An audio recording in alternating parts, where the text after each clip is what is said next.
C'est en observant la nature avec un regard attentif que l'on peut vraiment la connaître.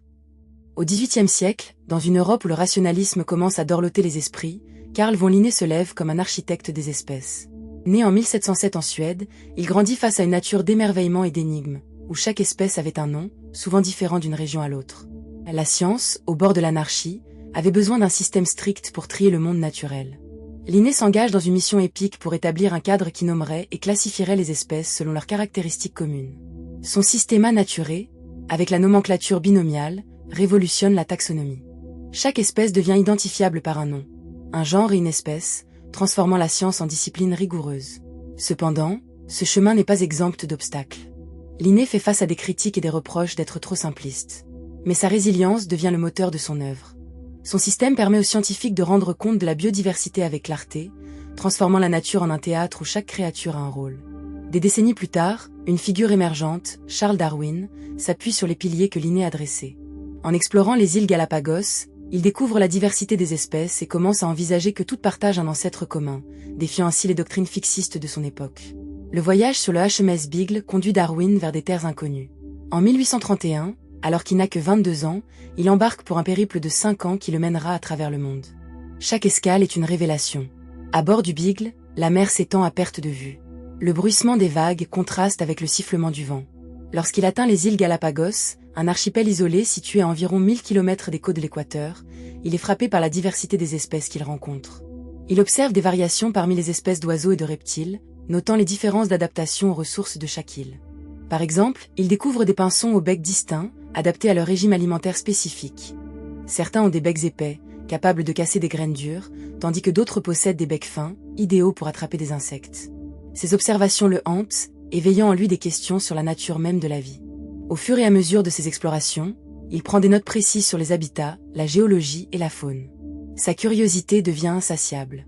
Alors qu'il s'émerveille devant la beauté des paysages volcaniques, il se demande comment chaque espèce a évolué pour s'adapter à son environnement spécifique. Dans un moment d'introspection, il écrit dans son journal. Il est presque impossible de considérer la multitude des modifications qui ont eu lieu et d'être sûr de la nature de l'espèce elle-même. Cette pensée audacieuse, révolutionnaire même, l'éloigne des certitudes de son époque, où le créationnisme domine les esprits. Éloigné des dogmes religieux de son époque, il renoue avec la méthode scientifique, cherchant des preuves qui pourraient transformer sa vision du monde. En 1859, il publie L'origine des espèces, un plaidoyer pour une vision dynamique du monde, où le changement est la seule constante. Dans cet ouvrage, il propose le mécanisme de la sélection naturelle, expliquant que les individus avec des traits favorables à leur environnement sont plus susceptibles de survivre et de se reproduire. Cette théorie audacieuse est à la fois un aboutissement de ses réflexions et le début d'un conflit intellectuel majeur. Les idées de Darwin sur la sélection naturelle se heurtent à des croyances profondément ancrées, mais elles transforment notre compréhension de la vie. Les mots de Darwin résonnent comme une déclaration de guerre contre les dogmes établis. Ce ne sont pas les plus forts qui survivent, ni les plus intelligents, mais ceux qui s'adaptent le mieux au changement. Ces simples phrases ouvrent la porte à un nouveau paradigme scientifique. L'héritage de Linné, avec sa méthode taxonomique, avait rendu possible les observations de Darwin. Les systèmes de nomenclature binomiale facilitent l'étude de la biodiversité. Grâce à Linné, chaque espèce pouvait être cataloguée et étudiée de manière systématique, fournissant à Darwin l'outil nécessaire pour articuler ses théories. Les deux hommes, bien que séparés par des générations, s'enrichissent mutuellement. Les classifications de Linné aident à donner un sens à la diversité que Darwin observe, tandis que les idées de Darwin poussent la science vers de nouveaux horizons. Cependant, leur contribution soulève également des questions profondes sur notre rapport à la nature. Dans un monde confronté à la perte de biodiversité et aux défis environnementaux, leur héritage continue de résonner. Les débats qui entourent la publication de L'origine des espèces révèlent un monde en pleine mutation. Des figures éminentes de la science et de la théologie montent au créneau. Les partisans de Darwin, bien que minoritaires au début, commencent à se rassembler autour de ses idées. Des hommes comme Thomas Huxley, surnommé le « bulldog de Darwin », défendent avec ferveur la théorie de la sélection naturelle. Les confrontations intellectuelles deviennent de véritables batailles de l'esprit, où la science et la foi se heurtent dans un fracas assourdissant.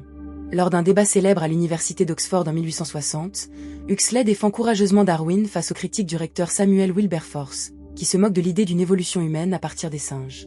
Huxley, avec une passion indéfectible, déclare « Je n'ai pas honte de descendre d'un ancêtre simiesque, mais je serais honteux de descendre d'un homme qui ne sait pas se défendre contre de telles attaques. » Ces mots résonnent comme un appel à la résistance contre les préjugés intellectuels. Les revues scientifiques publient des articles qui critiquent ou soutiennent ces idées. Les salons victoriens sont le théâtre de vifs débats. Au milieu de tout cela, Darwin, quant à lui, reste humble, conscient que son travail n'est que le début d'une longue quête de vérité. Il est tiraillé entre l'ardeur de ses conclusions et la crainte d'un monde qui ne veut pas entendre la résonance de ses révélations. À travers des correspondances avec des scientifiques contemporains, il exprime des doutes, questionnant l'impact que son livre pourrait avoir sur ses amis et sa famille, sur une société qui valorise l'ordre et la tradition. Dans les années qui suivent, les recherches en biologie, en génétique et même en écologie viendront renforcer ces théories. La découverte de l'hérédité par Gregor Mendel, en 1865, se révélera essentielle pour comprendre comment les traits se transmettent. Initialement ignorées, les expériences de Mendel sur les pois s'installeront plus tard comme la base de la génétique moderne, fournissant le cadre nécessaire à la compréhension de l'hérédité dans le contexte de la sélection naturelle. Les idées de Darwin évolueront avec le temps, intégrant des éléments de la génétique qui ne seront pleinement compris que bien des années plus tard. À la fin du XIXe siècle, la redécouverte des travaux de Mendel, aux côtés des idées de Darwin, ouvrira la voie à la synthèse moderne de l'évolution au XXe siècle, qui combinera la sélection naturelle avec la génétique mendélienne. Les conséquences des idées de Darwin ne se limitent pas à la biologie.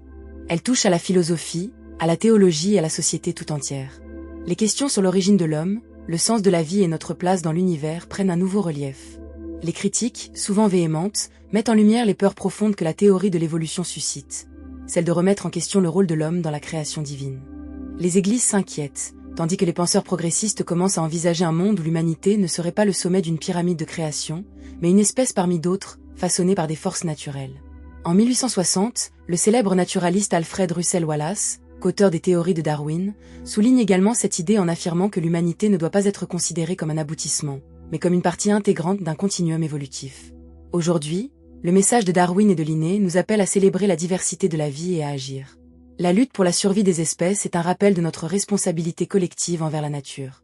Les crises environnementales actuelles, comme le changement climatique et l'extinction des espèces, mettent en péril l'équilibre de notre écosystème.